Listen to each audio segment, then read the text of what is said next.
ចឹងចេះពុកបងប្អូនទាំងគ្នាសម្រាប់ឡែនពណ៌វាមានបាទវាយពណ៌ពាក់កណ្ដាលមកខាងថ្លាមកខាងពណ៌អញ្ចឹងនៅពេលដែលយើងប្រើប្រាស់គឺយើងអាចបង្វិលទៅតាមតម្រូវការបាន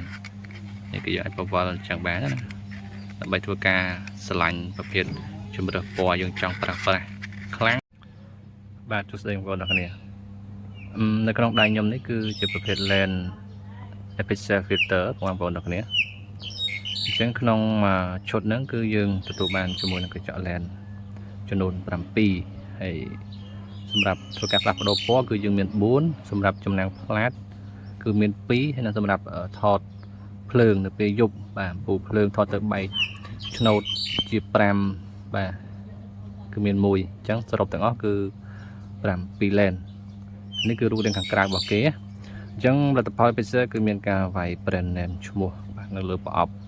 Epixel រួមទាំងនៅលើខ្សែជូតកញ្ចក់ផងដែរហើយខ្ញុំនឹងធ្វើការបើកប្រអប់ដើម្បីចែកជូន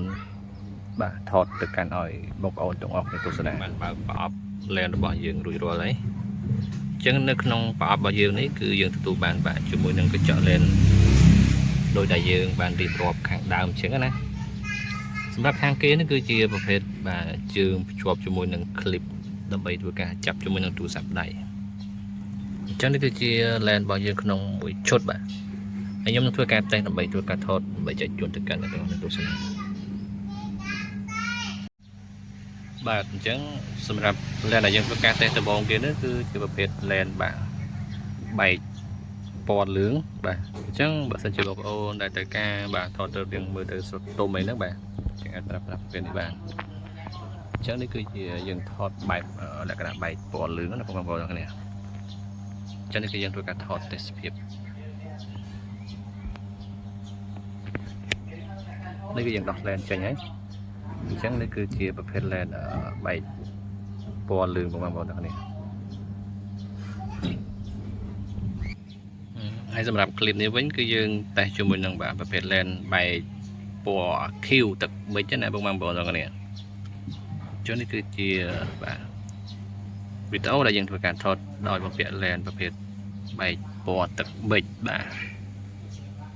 គឺមួយយ៉ាងម្នាក់បងប្អូនទាំងគ្នាសម្រាប់ពណ៌ណា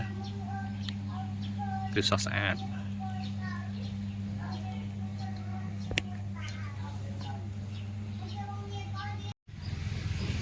សម្រាប់ clip វីដេអូនេះគឺវិញគឺយើងប្រើប្រាស់ជាមួយនឹង lens បាទបែកក្រហមបាទអញ្ចឹងគឺយើងអាចពង្វល់ឲ្យក្រហមខ្លាំងបានយើងអាចបាទកាត់ឃើញពាក់កណ្ដាលគ្នាបានសម្រាប់ lens គឺយើងអាចបង្វិលបាទទៅតាមតម្រូវការបងប្អូនទាំងអស់គ្នានេះគឺយើងបែបបង្វិលឲ្យវាឃើញក្រហមក្រោមឬចង់ខាងលើបានឬមួយក៏ចង់ឲ្យពេញតែម្ដងចេះក៏បានដែរអញ្ចឹងឲ្យស្រ័យទៅលើតិចនិចក្នុងការប្រើដូចបែបនេះអីគឺខ្ញុំខាងស្ដាំដាក់ក្រហមខាងឆ្វេងគឺពណ៌ធម្មតាអញ្ចឹងអាស្រ័យលើយើងបង្វិលកងបាទចេះរីឯមួយនេះគឺបែបក្រហមទឹកក្រូចបាទអញ្ចឹងបងប្អូនអាចទស្សនាបានមួយនេះថតបែបបែកបើភ្លើងថតព្រះអាទិត្យអញ្ចឹងចេះបងប្អូនទាំងគ្នាសម្រាប់ lens ពណ៌វាមានបាទវាយពណ៌ពាក់កណ្ដាលមកខាងថ្លាមកខាងពណ៌អញ្ចឹងនៅពេលដែលយើងប្រើប្រាស់គឺយើងអាចបង្វិលទៅតាមតម្រូវការបាននេះគឺយើងអាចបង្វិលអញ្ចឹងបានណាដើម្បីធ្វើការស្រឡាញ់ប្រភេទជំរើសពណ៌យើងចង់ប្រើប្រាស់